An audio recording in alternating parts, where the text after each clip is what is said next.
Bonjour à tous et bienvenue dans ce GCN Répond du mois d'août. Donc pour vous, c'est les vacances ou vous faites du vélo. Dans tous les cas, vous en profitez pour nous poser des questions. Donc avec lui, on est au boulot et on va répondre à toutes vos questions aujourd'hui. Bon Louis, on attaque direct avec une question qui nous vient du Québec, normalement. Ah ça fait plaisir. Alors, c'est River Hunter Québec qui nous pose la question: comment intégrer le renforcement musculaire dans votre routine d'entraînement tout en permettant une bonne récupération afin d'éviter d'être trop claqué lors de nos sorties vélo? Doit-on faire un peu chaque jour, avant, après l'entraînement à vélo, lors des journées off, seulement en saison hivernale? Merci Louis pour ta future réponse. Eh bah écoute, ça fait beaucoup de questions en une seule. Alors déjà, première chose, une journée off, c'est une journée off, donc on rajoute rien, c'est le principe, c'est la définition et c'est super important. Ensuite, uniquement en saison hivernale, j'aime pas trop ce principe-là parce que une saison hivernale, c'est entre 1 et 3 mois selon les saisons qu'on a. Et derrière, ça fait de nombreux mois sans en faire, donc je trouve qu'on a à peine le temps de plus avoir de courbatures qu'on arrête et qu'on reprend le vélo. Donc pour moi, c'est soit tout au long de l'année ou presque, soit on n'en fait pas. La priorité, ça reste de faire du vélo. Et ensuite, comment l'intégrer? Je pense qu'il faut faire la différence entre renforcement musculaire, où là c'est plutôt du gainage, des choses comme ça, et qu'on peut faire à n'importe quel moment, c'est du complément pour éviter les blessures notamment. Donc ça, c'est quand on veut, quand on peut surtout. Si par contre c'est de la vraie musculation, le mieux déjà c'est d'être accompagné d'un coach. Et là, c'est des vraies séances qui doivent avoir leur place dans la planification et parfois prendre la place d'une séance de vélo. Mais si c'est le choix que l'on fait pour son entraînement, alors ça doit avoir une belle place tout au long de l'année. Et la seule chose qui peut être intéressante, c'est d'alterner des sorties très aérobie, très endurance, type intervalle training, avec des sorties plutôt muscu. Ça permet d'équilibrer un petit peu la fatigue, si je puis dire. Bon, bah dans tous les cas, l'hiver, pour rouler au Québec, il faut être équipé. Ah, autant aller un petit peu à la salle, effectivement. Voilà ce que je pouvais dire. Merci Max de ton aide. Alors sinon, Nendia27 nous demande: bonjour l'équipe, en avez-vous pas marre que beaucoup de monde parle de dopage au sujet de Poggi sans preuve, et quand c'est un Français, personne n'en parle, comme Léon Marchand en natation, qui pulvérise le record? Mais là, les commentaires, c'est bravo champion, tu es une légende, trop fort. Il parle de toi, non?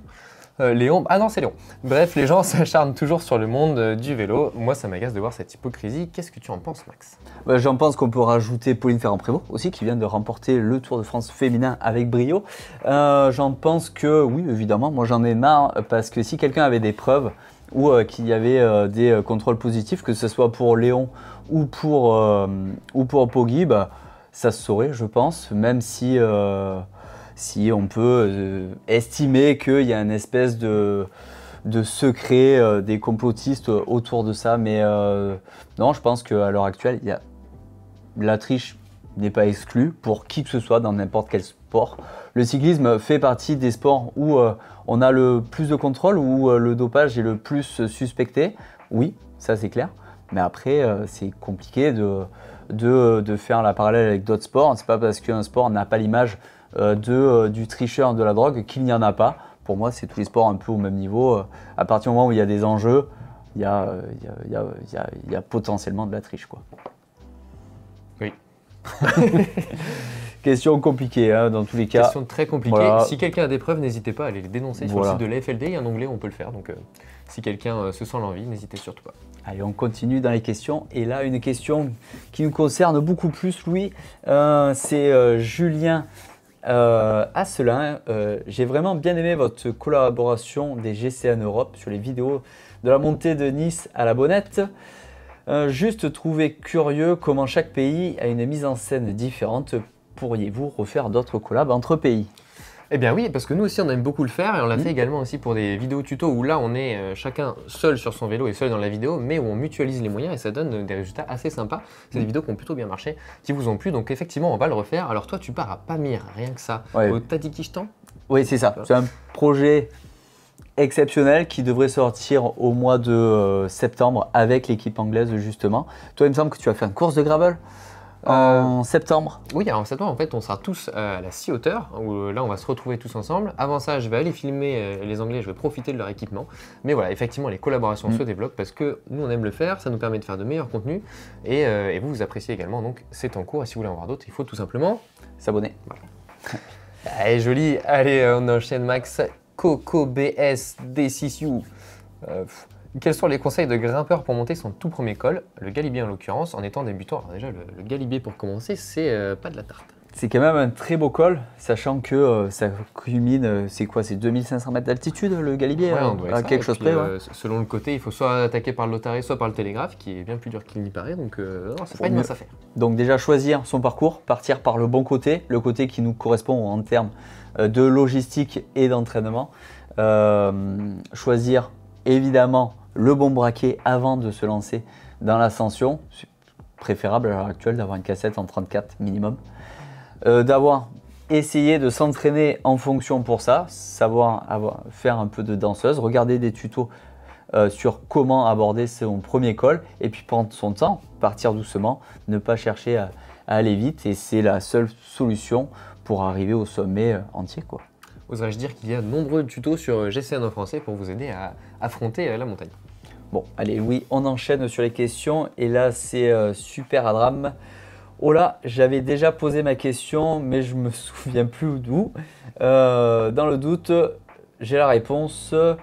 Comment on fait pour plier correctement un cuissard? Peut-être qu'il l'avait pas posé sur GCN en français. Alors Max, Non. moi je sais faire depuis longtemps avec toutes les valises que j'ai dû faire, mais il me semble que ça fait pas longtemps que tu as la technique ultime et Écoute, je te laisse le privilège de nous la montrer. En fait, je suis hyper content d'avoir eu cette question parce que du coup, j'ai pu apprendre.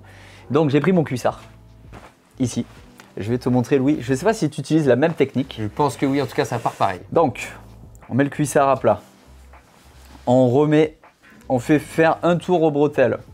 On met une cuisse comme ceci par-dessus. On met la main à l'intérieur de l'autre cuisse. On enfourne tout dedans. Et normalement, on a un cuissard qui est bien plié GCN. Est-ce que c'est ta technique? Absolument pas, mais écoute, celle-ci fonctionne. Non, donc, mais attends, on va là, regarder on est ça. sûr. Ah, ça fait frisbee Je aussi, sais hein. aussi plier les chaussettes pour qu'elles prennent moins de place dans les affaires de bikepacking. Je t'expliquerai. Tu vois, on aura besoin de ta Dikishtan, mais en tout cas, cette technique-là fonctionne. Allez, on continue dans les questions. Et là, une question pour toi, Louis, maintenant. C'est Cyril Fauvel, MT1, sûrement pour la Yamaha. Est-il possible de progresser avec une seule sortie à vélo par semaine, complétée par de l'entraînement en natation et course à pied? Dans ce schéma, quel type de sortie à vélo est à favoriser selon vous? Alors oui, ce qui compte, c'est d'avoir un entraînement qui est régulier. Et s'il y a plusieurs disciplines qui s'ajoutent, alors à mon avis, sans problème pour pouvoir progresser, en tout cas jusqu'à un certain point. Quel type d'entraînement faire? Je dirais que ça va dépendre de la saison. Par exemple, on va peut-être pas aller faire 6 heures de vélo l'hiver s'il pleut et qu'il fait pas beau. On va plutôt privilégier les sports en intérieur comme la natation. Et ensuite, ça va dépendre de votre niveau en natation et course à pied en l'occurrence. Selon ce que vous arrivez à faire dans les autres disciplines, et ben, ce que vous ne faites pas là, vous le ferez sur le vélo. Je m'explique. Si le niveau technique en natation permet de faire des intensités par exemple, eh bien pas la peine de les refaire sur le vélo puisqu'elles sont faites et que quand on a un temps limité, évidemment, il faut cibler. Et donc là, on privilégiera les sorties longues sur le vélo. Ok. A l'inverse, si on est un trailer qui fait déjà de longues sorties en course à pied, peut-être qu'on va privilégier le vélo pour faire une sortie sprint ou haute intensité. Bref, l'idéal, c'est d'avoir, avec les 3 disciplines, tous les domaines d'intensité. Pour simplifier, on peut faire endurance basse intensité, moyenne intensité, donc seuil tempo, et ensuite haute intensité, sprint, intervalle training. Au niveau des muscles, on s'en fout. C'est-à-dire que les muscles de la course à pied, les muscles de la natation, les muscles du vélo ne sont pas exactement les mêmes. On ne doit pas travailler spécifiquement les muscles pour le vélo si on a ces trois disciplines. Alors l'avantage notamment de la course à pied, c'est ça a été montré scientifiquement que toute l'économie que l'on acquiert en course à pied, c'est-à-dire la capacité à dépenser peu d'énergie pour aller à la même vitesse, est transférable au vélo. Okay. L'inverse serait plus compliqué, mais s'il y a une base solide en course à pied, ce sera tout à fait transférable en vélo. Ça je le sais parce que je me suis mis à courir. Et ça fait mal au ménisque. Bah, je suis pas très fort. Je suis pas très fort, on va pas faire de vidéo comment courir. Allez, à ton tour Max, Clémentuse S. Bon, on va passer les chiffres derrière. Bonjour à vous deux, qu'est-ce qui est mieux entre les pastilles d'électrolytes et les poudres isotoniques? Alors, pour moi, pour ma pratique, c'est le côté pratique justement. En fait, tout ce qui est poudre va être très pratique pour, avant sa sortie, préparer ses bidons. Pour une sortie où on va utiliser 2 bidons, on peut prendre un petit flacon, on va dire, un petit sac pour recharger en cours de sortie, mais c'est pas l'idéal. Il existe des sachets aussi maintenant quand même. Voilà. Souvent c'est un peu plus cher par contre. Mais des pastilles, pour moi, sur des longues sorties, ça apporte vraiment un côté pratique. Cette petite boîte en plastique qu'on peut mettre dans le maillot et pas sur le vélo parce que les vibrations cassent les pastilles. Expérience. Mais permet de recharger à chaque fois qu'on trouve une fontaine et qu'on remet des bidons. Donc sur une sortie, on va dire courte, les poudres sont très très bonnes, sachant qu'on arrive à avoir à peu près les mêmes ingrédients dans les deux domaines. Et ensuite, sur les plus longues sorties, un peu vraiment plus longues, peut-être des pastilles, car c'est plus pratique. Attention tout de même, dans la pastille, il n'y aura pas du tout de sucre. Et donc, il faudra équilibrer l'apport solide pour avoir la quantité d'énergie suffisante. Totalement. Allez, nouvelle question pour toi, Louis. Et là, celle-ci, je pense qu'elle va te faire plaisir. C'est Al37 qui nous envoie régulièrement des commentaires sur la chaîne. Et il a repéré quelque chose de très très sympathique. Salut à vous deux. Louis, j'ai vu que tu as été licencié au CR4C. Je l'ai bien prononcé? Oui, le club routier des 4 chemins de Rouen. Voilà. Quel souvenir gardes-tu de notre belle région rouennaise? J'ai même trouvé une petite photo de toi en 2017. 2017, belle année pour moi. J'ai garde en souvenir une finale de l'Euro perdue au Portugal que j'avais regardé dans la fan zone à Rouen avec toute l'équipe.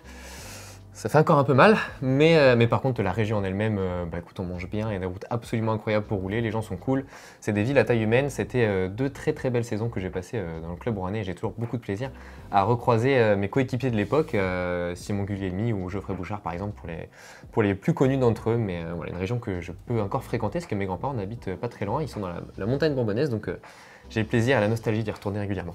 Bon, c'est très sympathique. Très très sympathique. J'ai hâte de voir la photo que tu nous as dégotée par contre. Ouais, sympa. Parce que capillairement parlant, on y a les matchs avec toi. T'avais le casque. Ah ouais, et ouais, j'étais là pour ça à la base. Allez, Gérard Dery 2759 te demande salut les gars, est-il indispensable de se munir de divers capteurs de puissance, ceinture cardio, fréquence mètre, etc. pour progresser? La flemme d'avoir la tête dans toutes ces données ennuyantes.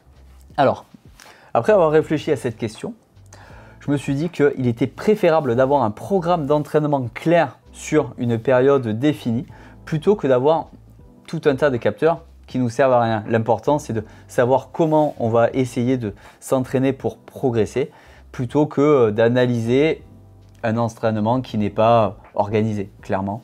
Donc voilà, rien qu'en partant de ce principe-là, organiser, prévoir, suivre un programme sera toujours plus efficace que de juste regarder des données, même si on en a plein. Non, ça se tient. N'oubliez pas que l'échelle du RPE a été validée scientifiquement. Le RPE, c'est noter la difficulté de l'effort de 1 à 10. On trouve facilement cette échelle sur Internet, de toute façon de 1 à 10, voilà. Et c'est validé scientifiquement, donc vous pouvez vous appuyer là-dessus. Bon, allez, on enchaîne sur une nouvelle question. Je roule de Fish and Chips 70-64. Je viens de Londres, on en a mangé des bons. Ouais, ben dis donc. Je roule depuis 2 ans, mais j'ai régulièrement des douleurs aux fesses, brûlures et douleurs semblables à un bleu. Vaut-il mieux passer à une selle 3D ou si j'en ai les moyens il est intéressant d'une selle sur mesure Debia où il vaut mieux un bon cuissard 3D pour régler ces problèmes.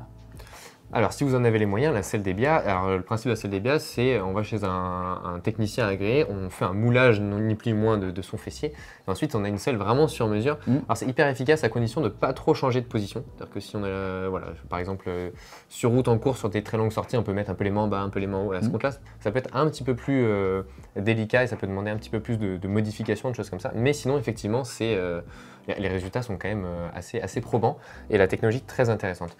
Vu le nombre de problèmes et de douleurs dont semble souffrir Fish and Chips, ouais. je recommanderais surtout et avant tout une étude posturale parce que là je pense que changer de cuissard ou de selle ce ne sera pas suffisant tant il y a de problèmes différents qui peuvent venir de causes différentes. Donc je commencerai par une étude posturale et à partir de là un bon cuissard ça semble évident et ensuite suite à l'étude posturale la selle alors ce sera plus la forme que la matière en elle-même sera conseillée et à partir de là, on pourra travailler sur des bases solides. Je confirme totalement. Alfboy74 demande, durant le dernier Tour de France, il y a eu pas mal de reportages concernant la nutrition des cyclistes professionnels. Ces derniers disaient qu'ils ingurgitaient beaucoup de glucides par heure, en général c'est entre 100 et 120, et que cela pouvait éventuellement faire de gros problèmes après leur carrière, notamment du diabète. Ces interrogations sont-elles fondées ? Alors oui, c'est vrai qu'au niveau des pros, c'est entre 120 et 150 grammes de glucides par heure. Déjà, pour ingurgiter et assimiler des quantités comme ça, il faut un entraînement spécifique, clairement, et l'intensité en face adéquate, clairement. Parce que sinon c'est du gâchis et on n'arrivera absolument pas à l'assimiler au niveau du corps. Un amateur ne peut pas prendre autant de glucides par heure, clairement. Sauf s'il est entraîné exactement. Au niveau post-carrière, je pense que Louis, tu es plus calé que moi. Alors en fait, on a très peu de recul parce que c'est une tendance qui est assez récente. Donc évidemment, tout ce qu'on dit est soumis à on verra dans 10 ans. Mais il semblerait normalement à l'effort, quand on ingère des glucides, même en grande quantité, alors quand on les digère, parce que comme tu l'as dit, tu peux les manger, mais si tu n'es pas entraîné pour, il va rien se passer, même si tu n'as pas de trouble digestif, ça ne veut pas dire que tu as assimilé ces glucides. D'accord. Mais mettons que tu arrives à les assimiler, parce que tu t'es entraîné pour. Et à l'effort, normalement, il n'y a pas d'insuline. C'est-à-dire que l'assimilation du glucide se fait sans insuline puisque le glucide est directement utilisé, directement mis dans le circuit pour qu'on puisse l'utiliser à l'effort, comme tu le disais, à condition qu'il y ait l'intensité élevée qui aille en face. Et donc, s'il n'y a pas cette gestion hormonale liée au glucide, pour moi, je ne vois pas, de ce que j'ai pu voir dans les études, il n'y a pas forcément de risque de diabète ou de maladie hormonale derrière, puisqu'il n'y a pas ce pic d'insuline. Encore une fois, on manque de recul à l'heure actuelle. Oui, et puis quelque part, si le coureur n'arrive pas à les assimiler, ça peut être quand même une dépendance. On sait que le sucre peut créer des dépendances. Peut-être que... Encore une fois, à l'effort, c'est un peu différent parce qu'on n'a pas les mêmes hormones de la récompense parce que là, c'est vraiment du carburant qui est directement utilisé. Oui. Donc, c'est très différent à l'effort de ce qu'on peut connaître dans la vie de tous les jours. Voilà. Néanmoins, ça peut créer des problèmes tout de suite, notamment digestifs. Et aussi, le sport de très haut niveau n'a jamais été réputé pour être bon pour la santé dans tous les cas. Donc, comme tu l'as dit, nous, amateurs, il ne faut pas forcément qu'on s'amuse à aller chercher ces 150 grammes de glucides par heure. C'est très coûteux. Potentiellement risqué, on manque de recul encore une fois, et surtout pas très nécessaire. C'est ça. Bon, merci pour tes compléments. DD59SK, il faudrait qu'on fasse une vidéo pépite des pseudos de vous, chers followers. Salut GCN, petite question ravito, que mettre dans les bidons fait maison? Merci pour tout, on adore, c'est vrai que ça fait longtemps qu'on n'avait plus cette petite pommade. Cette petite touche, ben c'est la question bonus. Moi personnellement, mis à part mettre du sirop dans mes bidons ou de l'eau pétillante, j'ai jamais fait de choses incroyables là-dedans. Je sais que régulièrement, j'ai des compagnons de route qui mettent du sel, justement pour compenser les apports, les pertes en sels et minéraux du corps. Toi, tu as un peu plus d'expérience que moi là-dessus. J'ai fait pas mal de faits maison et pour tout vous dire, je pousse un petit peu pour qu'on la fasse cette vidéo sur la nutrition faite maison. Et ça se précise un petit peu. Donc vous êtes nombreux à avoir ces questions-là. N'hésitez pas à vous abonner. Parce que j'espère en tout cas que ça va arriver très prochainement. Ce qu'il y a de sûr, c'est qu'il faut une source de glucides pour l'énergie, évidemment. Que ce soit digeste. Et les sels minéraux et les électrolytes, c'est vraiment hyper important. Sinon, en fait, sans glucides et sans électrolytes, on va pas assimiler l'eau. Sans même parler de l'énergie et de la perte en minéraux, on va tout simplement pas s'hydrater correctement. Elle va juste passer. Ça va passer parce que finalement, il y a des changements minéraux au sein même de la cellule pendant qu'on fait les efforts. C'est comme ça que la contraction musculaire peut se faire. Et ces changements font que si, c'est un peu comme le mélange de l'eau salée et de l'eau douce, ça se fait pas ou mal et du coup on a l'impression de boire mais finalement on s'hydrate pas assez en tout cas. Donc c'est vraiment important d'avoir ces sels. Alors ça peut être une pincée de sel de table, ça peut être tu as cité l'eau pétillante, c'est très bien, par exemple de la ceinture qui est très riche en minéraux et en sel, ça va être très fort. Ça peut être trop au quotidien, mais par contre à l'effort, là c'est vraiment très indiqué. Si on veut pas le côté gazeux, on peut l'ouvrir avant tout simplement. Et pour la source de glucides, du sirop ça fonctionne, c'est pas l'idéal. On peut aussi envisager du jus de fruits pur jus comme du jus de raisin ou du jus de pomme ou du jus de cranberry par exemple, à raison de 40%. Donc on va faire 40% jus de fruits, 60% d'eau et soit de l'eau très minéralisée, soit rajouter du sel. On peut aussi penser au sel rose de l'Himalaya par exemple, qui a plus d'électrolytes que simplement du sel de table. Voilà. Donc sucre, eau et électrolytes minéraux le plus digeste possible. Bien sûr, on teste avant. Donc jus de pomme, une pincée de sel et la moitié d'eau. Et avec ça, on est tout bon. Normalement, avec ça, on est pas mal. Eh ben, écoute, merci Louis pour cette dernière technique. Nous, on se retrouve le mois prochain pour le prochain GCN Répond. Et n'oubliez pas de nous envoyer le maximum de questions. On fera le tri, on vous enverra, on répondra au meilleur. Si j'ai bien retenu l'essentiel des réponses, il faut s'abonner à GCN en français. Oui. Ouais.